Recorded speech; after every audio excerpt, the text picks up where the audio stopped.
and Madam Christiana Masale, my colleagues, fellows, and I'm honored because whenever you remind me, then you remind me of my responsibilities. Civil society and non-state actors, Mrs. Taylor and the SLPP members here present, all distinguished ladies and gentlemen, members of the 4th Estate, good afternoon to you all. For the students on our left now.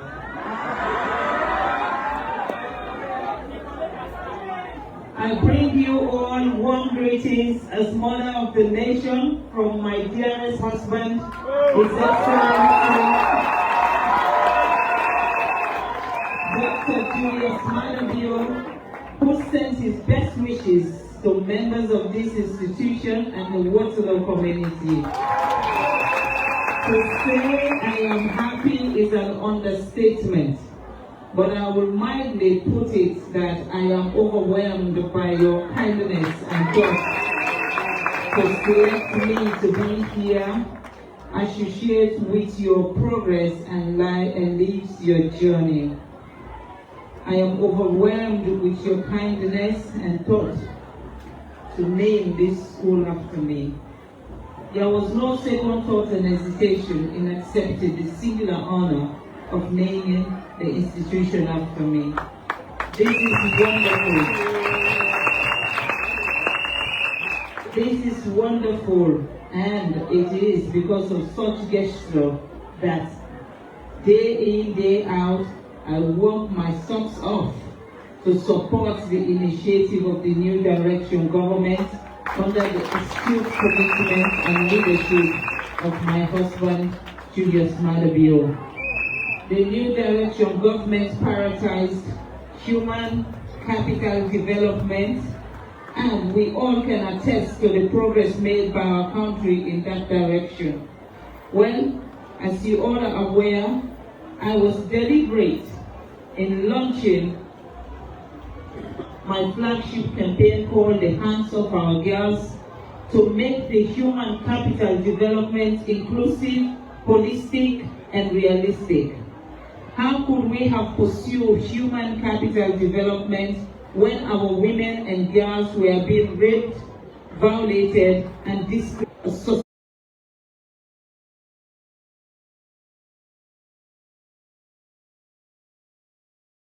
Marriage at tender age below the 18, advanced in free quality education when our school-going girls at puberty were challenged with menstrual hygiene, and the society was stigmatizing them as if they were cursed.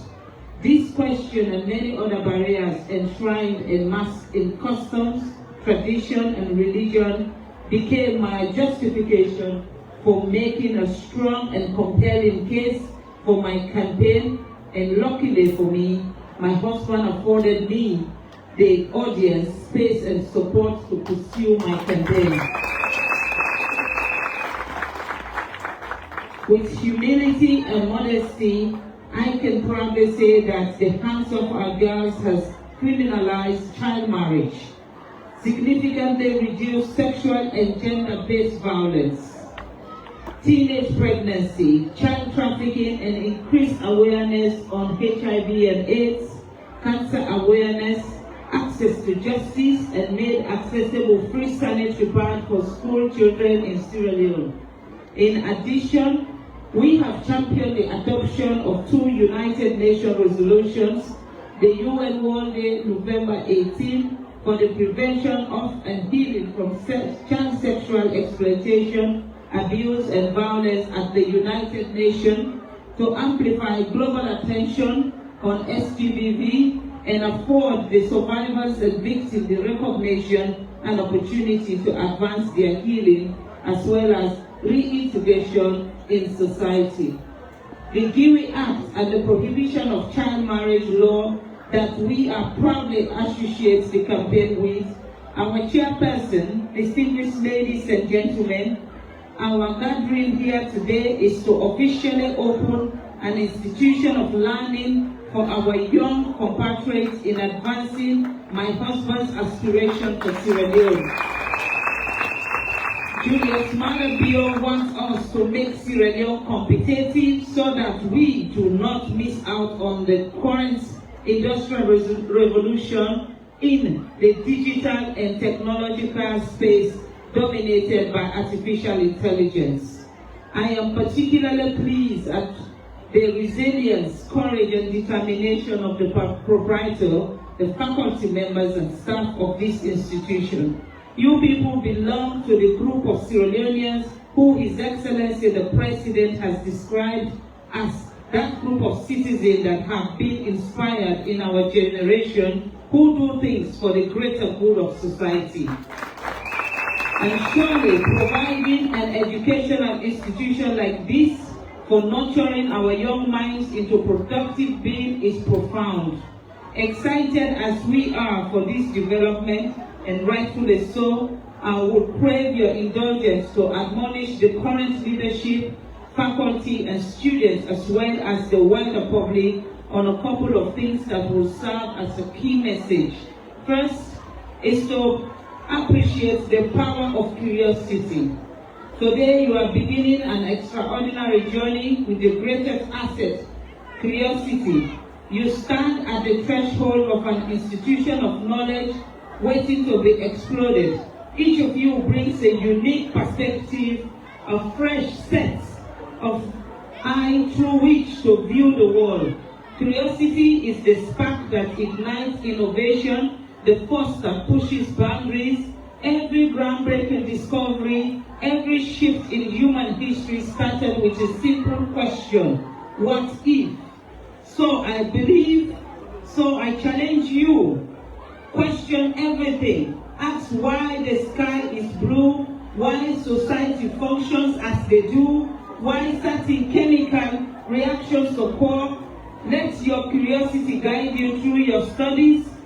Stay and beyond the confines of this institution. The second thing I want to admonish,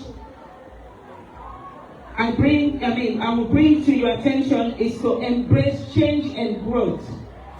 Change can be scary because of the uncertainty therein. You might be feeling a mix of excitement and some form of nervousness right now because you are establishing an entirely new institution of higher learning.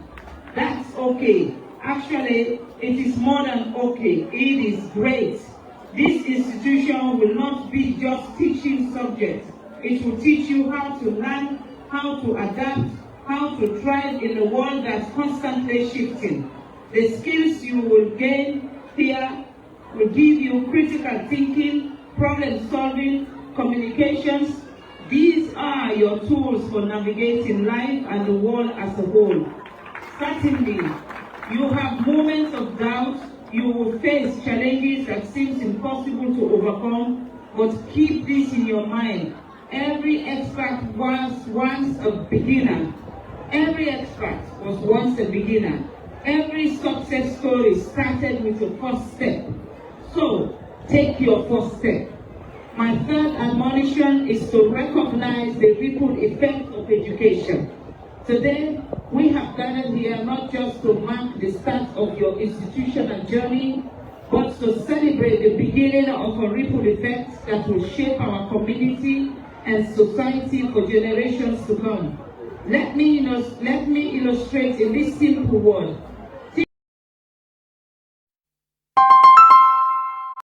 The immediate splash, that's the knowledge you will gain in your class. But the ripples, they represent how that knowledge spreads, influence your decision, your future career, and ultimately the lives of countless others that you will come across. Each of you, students, faculty, and administration, brings unique experience and perspective to this campus.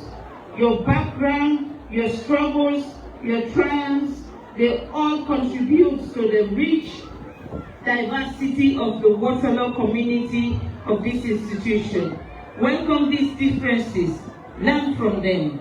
They are the key ingredients that fuel innovation and progress. Therefore, as you start this journey, I urge you to to think beyond grades and qualification.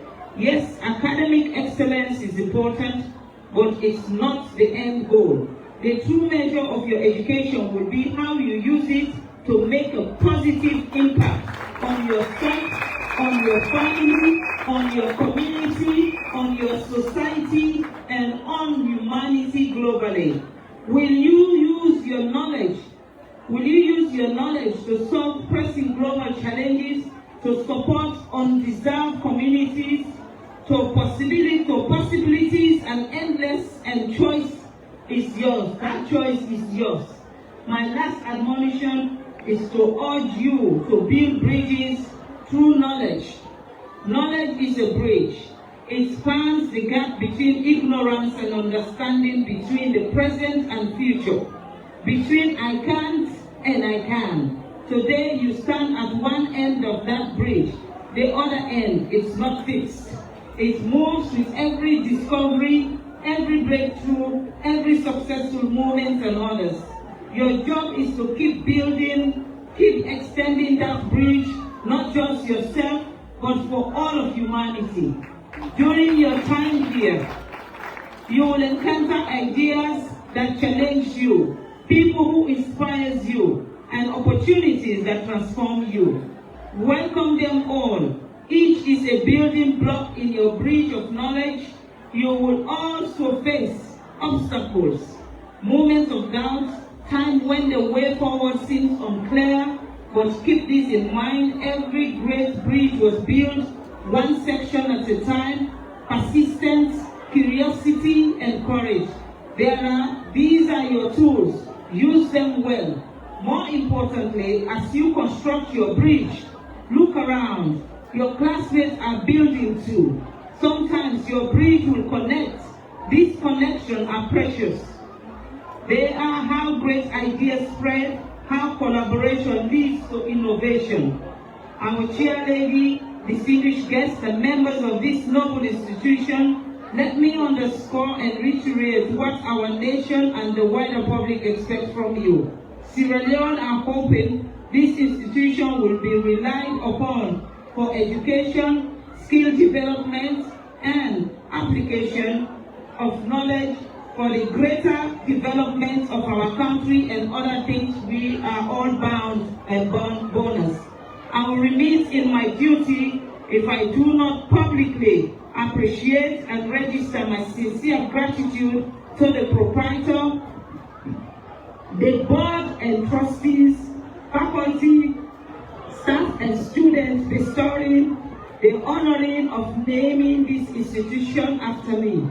On behalf of my family, my husband, His Excellency the President, my friends and well-wishers, I want to say thank you, and may the Almighty Allah abundantly reward and bless you for such wonderful gesture.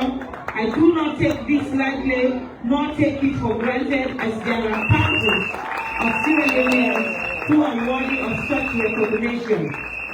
I am truly humbled but highly elated at the same time. I pray that this institution will be a place from which great students will emerge and show up in the world for addressing global challenges facing mankind. Before I go, let me announce a few things that I would want to associate myself with this school. First, the current students that are here, I want to assure you that by next week, all the female students here will receive their yearly salutary pad distribution, and every other student, male and female, will receive a school shoes for this year. I also want to say that from this moment, Madam Aminata Conte, the year 2 student who read the speech here, will have a scholarship under my foundation until she finishes. And I also want to say that my foundation will donate 20 scholarships to this community.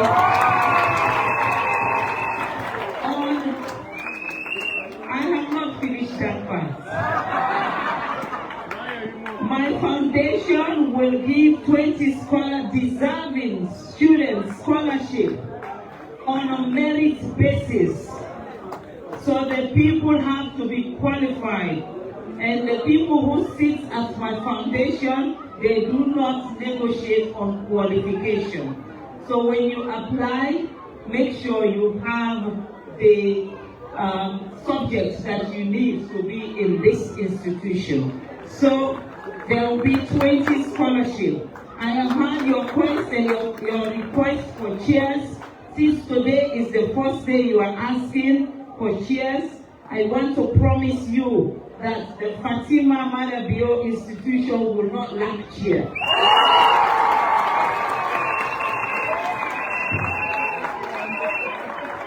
What I cannot guarantee you at the moment is the electricity, because I am not the Minister of Energy. But I will pass your message to the Minister of Energy and his deputy. Thank God, both the wives are here. Maada is the Minister of Energy, I am here. And Taylor is the Deputy Minister of Energy, his wife is here. So, Madam, it is our job now to go and whisper to our husbands to think about this community, because they need light and they deserve light. As I proceed to unveil the plaque on behalf of my husband and my entire family, I now have the singular honor and privilege to unveil the name of this noble institution on this 24th day of February in the year of our Lord 2025 in the Waterloo community. My best wishes to the management, faculties, and students of this institution. Go ye into the world and conquer like the warrior that we are from Sierra Leone and the warriors that we are from the Lion Mountain. I want to say thank you.